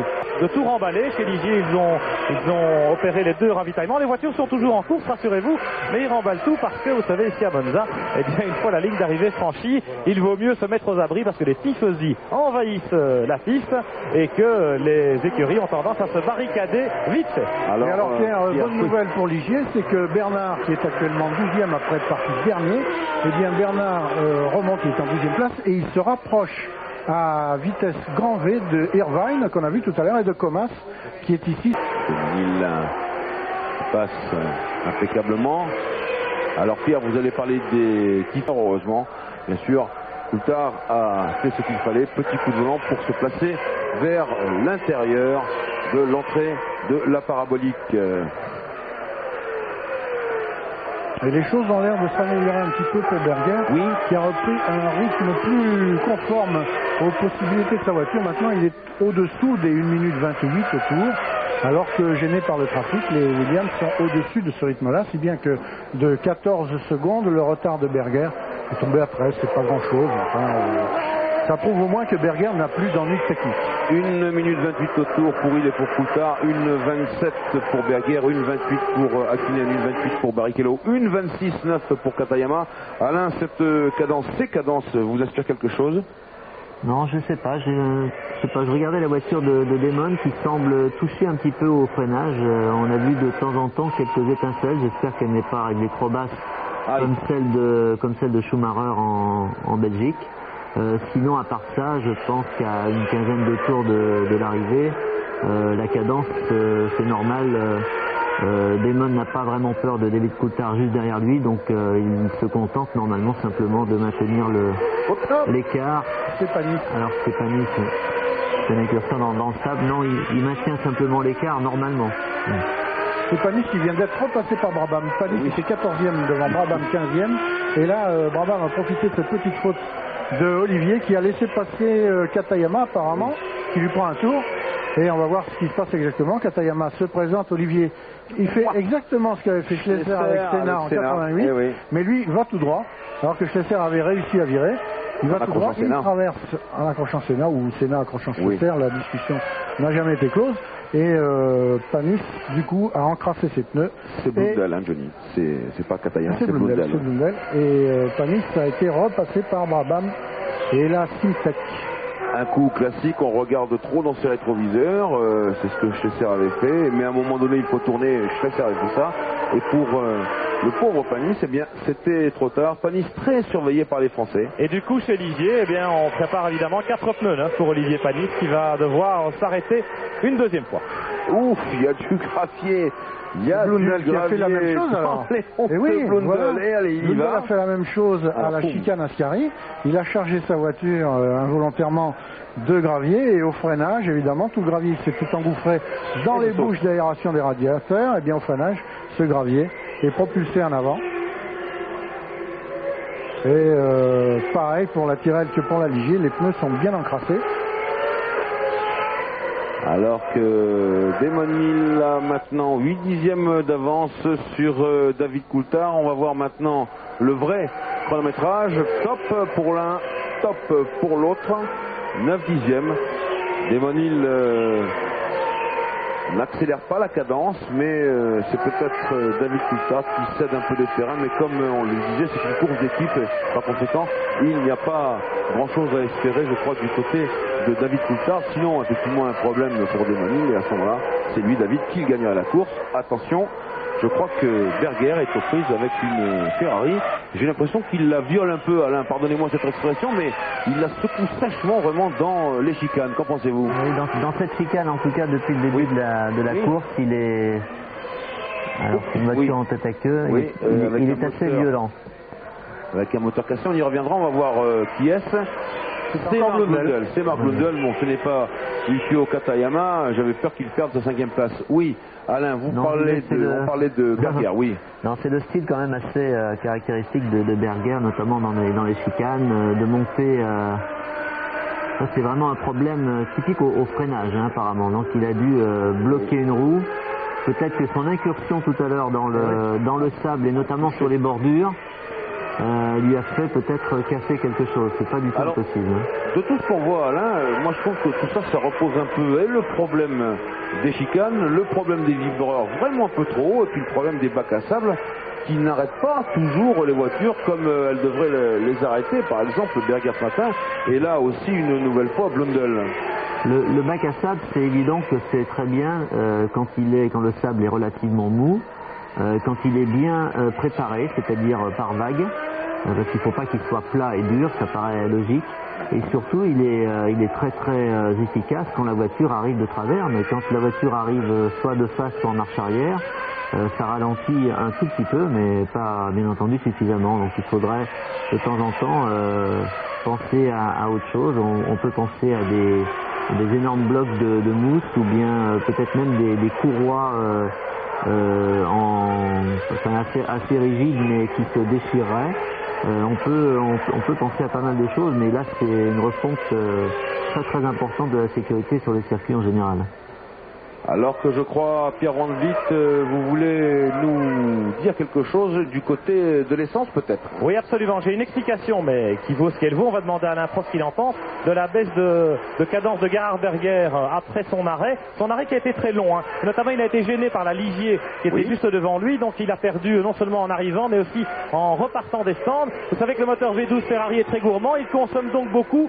Peut-être que l'excédent de poids, l'essence embarquée dans la Ferrari, explique aussi le fait que, en tout cas en début de relais, dirais-je, mais la Ferrari est un peu moins rapide. On l'a vu en début de course notamment, où Berger était nettement moins rapide que les deux Williams qui le suivaient, et j'étais simplement incapable de le dépasser à ce stade-là. Eh bien, dans la deuxième partie de la course, c'est une explication, elle vaut ce qu'elle vaut. Alors qu'on nous remontrait l'accident de Blundell, Alain, il y a peut-être aussi quelque chose qui joue, c'est l'alignement des stries dans les bacs à sable. Philippe Burdian, l'organisateur du Grand Prix de France, nous le disait ce matin à Manicourt, nous on s'efforce d'aligner les stries des bacs à sable dans le sens où le plus probablement la voiture va sortir de la piste et non pas de façon perpendiculaire, ce qui a tendance à envoyer la voiture en surf. Oui, c'est vrai, mais il reste de toute façon impossible de savoir exactement. Une voiture qui sort de la piste parce que le pilote a fait une erreur ou a eu un problème technique ou mécanique, comme c'est apparemment le cas ici avec Blundell, eh bien elle sort de la piste d'une manière différente. Donc c'est très très difficile à savoir, et dans un cas comme dans l'autre, il vaut mieux prévoir au pire. Et c'est vrai que la position des stries est quand même assez importante. Vous avez vu dans le cas de Blundell, il a pratiquement pas freiné parce qu'il a dû avoir son problème mécanique juste au moment où il a appuyé son pied sur le frein. Il a eu beaucoup de chance que ce soit très dégagé, parce que là, la voiture ne s'est vraiment pas beaucoup ralentie. Oui, ce qui a été également le cas de Berger ce matin. Johnny. Peut-être peut-on espérer que l'année prochaine, avec la nouvelle réglementation technique concernant l'aérodynamique des voitures, qui n'auront plus un fond plat, mais un fond en marge d'escalier, c'est-à-dire une partie centrale plus basse que les parties latérales des pontons, peut-être que les voitures auront moins tendance à surfer, comme Alain le disait tout à l'heure. Elles auront peut-être, avec cette marge d'escalier sous elles, c'est-à-dire une coque plus profondément inscrite vers le sol que les pontons, peut-être que les voitures auront moins tendance à surfer. Maintenant, elles surfent parce qu'elles sont plates comme une planche. Et l'année prochaine, ça aidera peut-être à retrouver un petit peu. Tiens, voici une Jordan. Irvine, sans doute. Alors qu'on l'a vu, il reste 10 tours pour aller jusqu'à l'arrivée, 58 km environ. C'est bien Eddie Irvine qui s'est arrêté pour un deuxième ravitaillement. Barrichello est 6e sur l'autre Jordan. Alors qu'Alain, vous nous parliez tout à l'heure de la voiture de Damon Hill qui touchait et vous disiez gare à l'inspection après la course, gare au problème de Schumacher en Belgique. Alain, on est en train d'essayer, alors que là c'est une McLaren Peugeot, c'est Brundle qui va passer à l'abordage à l'entrée de la parabolique. Alain, on est en train d'essayer de signer un accord justement pour protéger ce fameux fond en escalier, cette fameuse planche, avec des patins en titane, pour essayer, si vous voulez, d'avoir une sorte de garde-fou automatique contre l'usure exagérée de cette planche. Qu'en pensez-vous? Difficile à dire. Moi, je pense d'abord que l'utilisation du bois et d'une planche en bois dans une Formule 1 qui représente un degré maximum de technologie, avec des gens qui travaillent jour et nuit pour avoir une voiture de plus en plus performante, paraît un peu dérisoire. Donc tout procédé qui pourrait éviter le genre de disqualification de Schumacher par exemple il y a 15 jours, eh bien sera de toute façon bénéfique. Alors que là vous voyez, la voiture de Damon au freinage a fait des touches par terre, fait des étincelles, alors que celle de Coulthard ne le fait pas. Donc j'espère que sa voiture n'est pas réglée trop basse, ou alors à moins qu'il ait quelque chose sous la planche de bois, on ne sait jamais. Les termes d'un puriste, pas de bois dans la Formule 1, voici le nouveau slogan d'Alain Prost. Vous avez un petit peu raison Alain, c'est vrai que dans le modernisme des Formule 1, cette planche, même si c'est du bois extrêmement élaboré, je crois que c'est du bois lamellisé, eh bien ça fait un petit peu ridicule, c'est vrai. Le risque encouru par Damon Hill, c'est qu'il pilote le mulet, donc Williams, c'est que ce mulet n'ait peut-être pas été réglé avec autant de soin que la voiture de course qu'il a préparée lui-même et que le pilote qui part juste derrière lui. Alors si, comme Alain, en hasard le pronostic, Damon Hill venait à être disqualifié de cette course pour les mêmes raisons que Schumacher l'a été du Grand Prix de Belgique, eh bien le vainqueur, je crois que Fittipaldi abandonné sur la droite de l'écran, on l'a vu arrêter là-bas. Eh bien, Coulthard endosserait, revêtirait son premier maillot jaune en Formule 1. Alors il gagnerait ce Grand Prix par défaut. Je voudrais bien revoir cette action parce que je me demande, mais oui. Oui, c'est Fittipaldi qui traverse posément. Hein. Là, les voitures déboulent à 330 à l'heure, mais ça n'a pas l'air de la folie, personne n'arrive. Je ne sais même pas s'il entendrait bien un moteur qui surgit à la sortie de la parabolique. Mais... Non, ce que je voulais voir de près, c'est, oui, bien sûr, ça c'est Christian Fittipaldi qui explose, tiens, poum, c'est un moteur fort comme la route, ça l'a cassé beaucoup. Et Minardi aussi d'ailleurs. Ce que je voudrais voir, c'est, je crois, la Williams Renault de David Coulthard qui a eu du mal à déborder, excusez-moi du peu, la Simtech de David Barba. Bon voilà, là c'est fait, mais à la sortie de la parabolique, elle a eu du mal à passer la Williams Renault, ce qui est quand même le comble pour cette voiture qui, si elle n'est pas la plus puissante du lot, la Williams, d'ailleurs elle est en deuxième position, nous disait Bernard Dudot, et peut-être même en première, on ne sait pas très bien, elle est en tout cas la voiture la plus fiable, et c'est quand même cela qui va jouer dans le classement du championnat du monde, répétons-le, en l'absence de Michael Schumacher. C'est le bon scénario ici qui se déroule à Monza, puisque l'homme qui avait vraiment la pression sur les épaules, à part Jean Alesi qui voulait vraiment et qui devait peut-être, oui, gagner ce Grand Prix d'Italie, c'est quand même Desmonil, n'est-ce pas? Bien sûr. Et là, actuellement, encore un incident. Ah oui, avec les grues, ça c'est dangereux par contre. Ça se passe dans la courbe à grande, c'est-à-dire une fausse courbe, quoi. La courbe à grande, c'est Katayama le pauvre. Quel dommage, Katayama qui était 5e.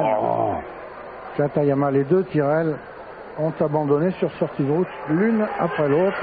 Et le choc a dû être violent parce que là, entre les deux chicanes 1 et 2, les voitures accélèrent de toute la puissance de leur moteur. C'est une fausse courbe. C'est une courbe quand même, mais considérée comme une ligne droite parce que les pilotes n'ont pas à couper les gaz. Ils accélèrent, ils peuvent accélérer plein pot, passer 3e, 4e, 5e, 6e à fond, comme si c'était une ligne droite, mais c'est une courbe. Voici la On va voir. Non, mais là, on est à l'Esmo, c'est l'Esmo. Je me trompe, ça n'était pas la courbe à grande, c'est l'Esmo.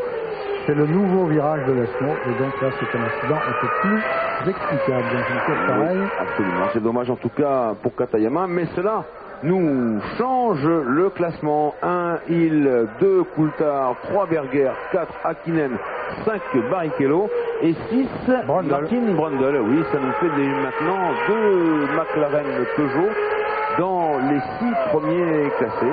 Et je le répète, le test de Monza est un test très significatif pour les moteurs de course.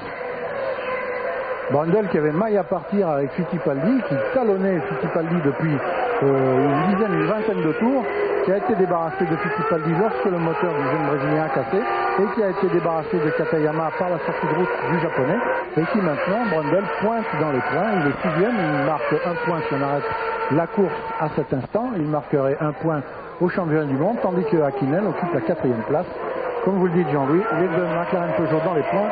On doit se réjouir chez Ron Dennis, autour de Ron Dennis et autour de Jean-Pierre Jabouille. Ah oui, bien sûr, parce que la Peugeot Sport a subi une petite, non pas baisse de régime, mais vous savez, c'est très difficile de maintenir en même temps la tenue des courses et puis le développement du moteur. Donc pendant un certain temps, ils ont dû baisser la tête. Et bien, maintenant, ils la redressent, ils se remettent peu à peu à flot. Franchement, c'est bien, je le répète et je le redis, ce moteur a livré son premier Grand Prix cette année au Brésil, alors que nos amis de Renault, eux, eh bien, courent depuis longtemps. Le V10 Renault en version 3.5, telle que vous en avez la dernière version ici, eh bien, date de 1989. On peut même dire que Renault a utilisé sa très belle et très large expérience pour refaire ce moteur plusieurs fois et en donner cette version ultime, le RS6B version Monza. C'est quand même un bijou, un chef-d'œuvre même en matière de motorisation de course. C'est-à-dire que dans une course de Formule 1, dans un Grand Prix, il y a des performances absolues, comme celles que sont en train de réussir Desmonil, Coulthard et Williams Renault, et des performances relatives. Bien sûr.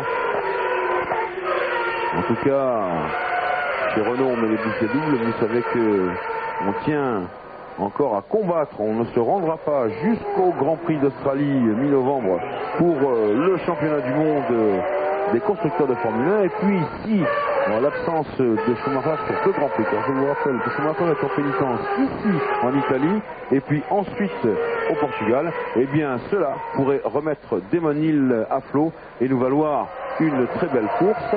Alors que Pierre Van Vliet, oui, vous voulez nous parler de Ferrari à nouveau? Oui, absolument, Jean-Louis, parce que chez Ferrari, on s'excite un peu. Il y a Gerhard Berger qui revient quelque peu sur les 2 Williams Renault. L'écart est tombé à 10 secondes maintenant. Évidemment, il reste 5 tours. Il y a fort à parier du côté de chez Williams que Desmonil se contente d'assurer et de contrôler cet écart. Mais chez Ferrari, eh bien, quelque part, on reprend espoir pour quelques minutes en tout cas. Alors qu'on voit le gentil Yukio Katayama désespéré.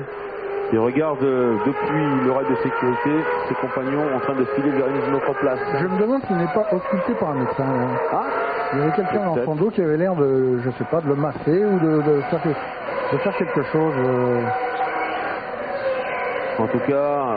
Alors je vais vous poser une colle, Jean-Louis. Oui, quel est l'homme le plus rapide en piste actuellement? Eh bien, évidemment, vous ne pouvez pas me répondre aussi vite que je pourrais le faire parce que j'ai observé le classement. Eh bien, c'est Olivier Panis. Olivier Panis qui tourne en 1 minute 27 au volant de la Ligier depuis qu'il a changé de pneu. Eh bien, la Ligier d'Olivier Panis est transfigurée. Et le voici qui, 11e et dernier sur la route, eh bien, se rapproche plein pot de Brabham qu'il avait doublé au cours de son incident, qu'il avait lâché pendant que Panis s'était arrêté à son stand pour changer de pneu après avoir sali les siens dans le sable, et de 40 secondes, son retard sur Brabham est passé à 20 secondes, et puis maintenant Brabham s'arrête, voilà. Et Panis n'a plus à courir derrière le Simtex. Il est maintenant 10e et dernier sur la route. Alors que... Et il tourne en 1,26,6 Panis. Est-ce qu'il va ravir le meilleur tour en course Démonil qui a tourné en 1,25,9? Ce serait une drôle de surprise. En tout cas, vous me posez une colle, Johnny, je vais en poser une à Alain Prost. Est-ce que vous croyez, Alain, que Olivier Panis pourrait aller chez Benetton l'année prochaine, puisqu'on en parle beaucoup, et puisque Fabio Briatore est le patron à la fois de Ligier et de Benetton, et qu'on promet un grand avenir à Olivier? Je sais pas, d'après ce que je pense, parce que je crois savoir, il aurait signé un contrat avec Ligier.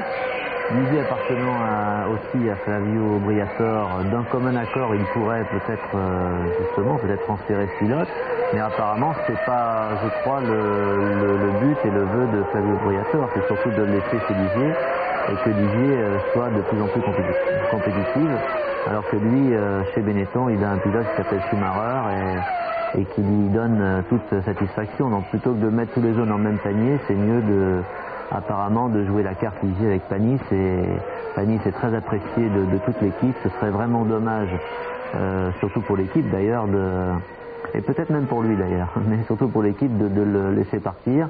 Et pour lui, étant sa deuxième saison de Formule 1, aller avec Schumacher chez Benetton, je ne suis pas certain que ce soit pas un peu trop tôt.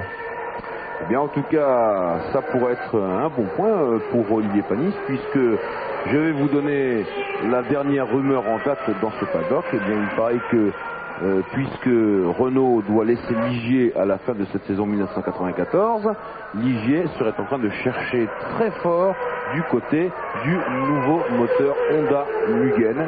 Et une Ligier Honda l'an prochain, pourquoi pas, car je vous le dis, ce moteur Honda Mugen en réalité est un vrai moteur Honda, celui que Herbert n'a pas pu utiliser, est un vrai moteur fait par des motoristes de Honda, et il est très compétitif, et surtout je crois qu'il est prévu dans son architecture pour tout à fait fonctionner avec la règle des 3 litres de cylindrée l'an prochain, donc une Ligier Honda, pourquoi pas après. Un gros travers de Bernard, je crois, ou Panis, je n'ai pas vu lequel des deux depuis la Ligier.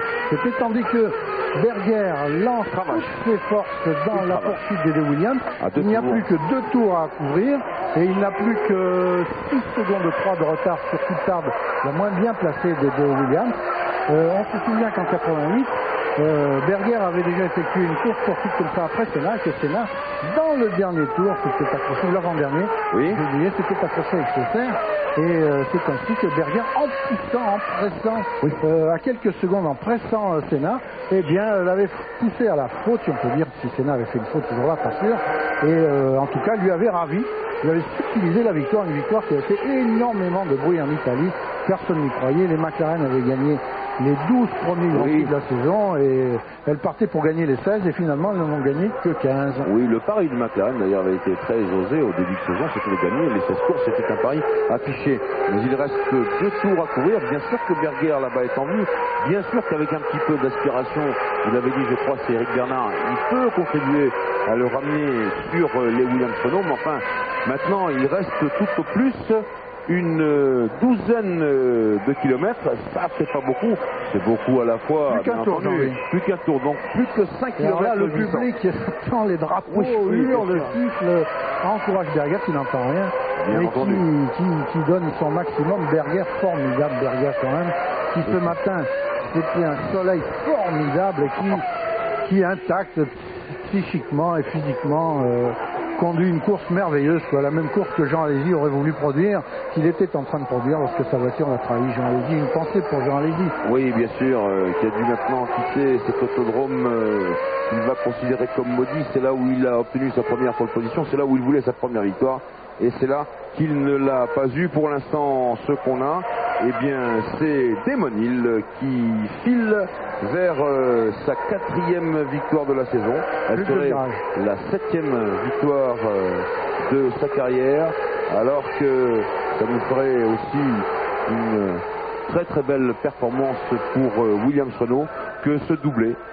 Bien sûr, Williams-Renault a eu à souffrir ici de la domination des Ferrari, mais je vais vous répéter cet adage qui est d'Enzo Ferrari lui-même: quand on veut arriver premier, il faut premièrement arriver.